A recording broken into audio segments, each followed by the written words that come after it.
On Wednesday, British Columbia's NDP government released its embarrassing 2025 budget, which projected its highest ever deficit, a whopping $11 billion worth, while the party conveniently pointed to Trump tariff threats as a primary excuse for much of the economic shocker. Key contributors to our economic downfall and plans to address it, such as migration, our fentanyl crisis, and the cost of our bureaucracy, were ignored. As the BC director for the Canadian Taxpayers Association, Carson Binda, correctly pointed out on X after analyzing the report, Eby's NDP is set to double BC's debt, meaning that David Eby will be adding more debt to the province than every other premier before him combined. And the taxpayers, well, they'll be the ones who suffer the most because of it. I'm Drea Humphrey with Rebel News, and recently I caught up with Binda at the Conservative Party of BC's annual general meeting before the budget dropped to have what has now become a very timely conversation about what the budget doesn't show you. And that is the NDP government's wasteful spending on woke DEI policies, bureaucratic bloat, and lavish events that clearly go beyond our means. When food banks across our province are seeing record-breaking demand, why, oh why, are we paying one bureaucrat $1.6 million? And if we're going to solve the sky-high taxes and wasteful spending, we need an accountable government. But friends, this is not a partisan problem. They tell us that we need to choose between left and right. But friends, there is no such thing. There is only right or wrong, up or down, prosperity or poverty. All right, this is Carson Binda. Now, you gave a passionate speech. I showed them a little bit of that already, but at Rebel News, we're doing this thing called Expose the Waste. And we're really tackling the overspending of the liberals, not the federal liberals. So I want you to speak to some of the things you were saying about British Columbia. Let's talk about the overspending when it comes to bureaucracy.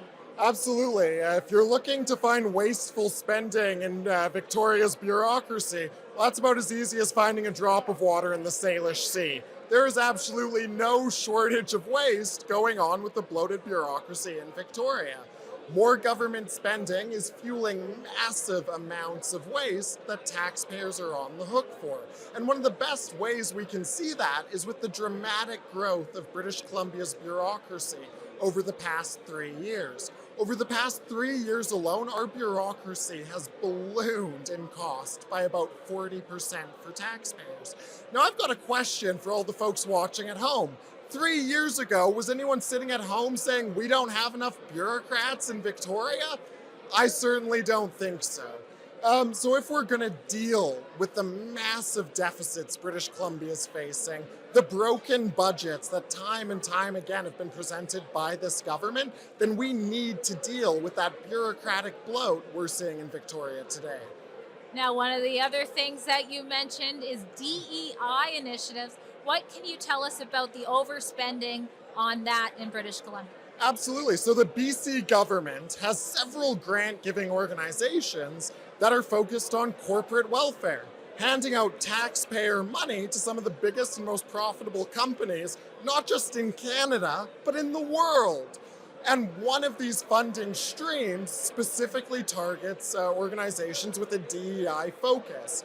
Why should taxpayers be paying for this government's DEI obsession? We can't afford it. We're facing massive deficits, sky-high levels of debt. We need responsible spending, and that means cutting the spending this government's doing.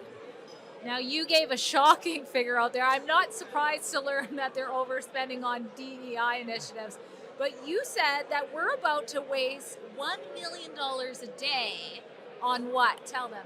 That's right. So the FIFA World Cup is coming to Vancouver. We are hosting just 7 of 104 games, and that's coming at a taxpayer cost of $581 billion. That means that to host those 7 soccer games, we're going to be paying about $1 million per minute. That is an eye-watering amount of money. It's unacceptable. This government needs to cancel the FIFA contract and leave that money in taxpayers' pockets to begin with. Now, we're being threatened with potential tariffs, and Premier David Eby wants to comment that, and people are riled up. They're wanting to fight against that, but they're so quiet about things like our carbon tax is about to increase. What do you think is missing? Why aren't people so concerned about the issues you're raising? If we want to build up our economy in the face of whatever looming tariff threats are coming from the South, then that means building a resilient economy. You build a resilient economy by cutting taxes on businesses that fuel the economy.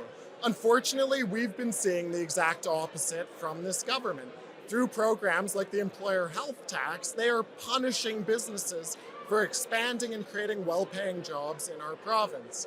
If we want to be resilient, if we want to stand up to whatever threats are coming from the South, we need to build a resilient economy, and that means cutting taxes for businesses here in BC.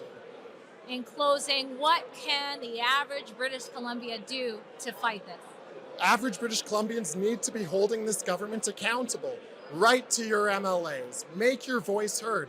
Tell this government that we need lower taxes, less wasteful spending, and more accountability from the politicians and bureaucrats in Victoria.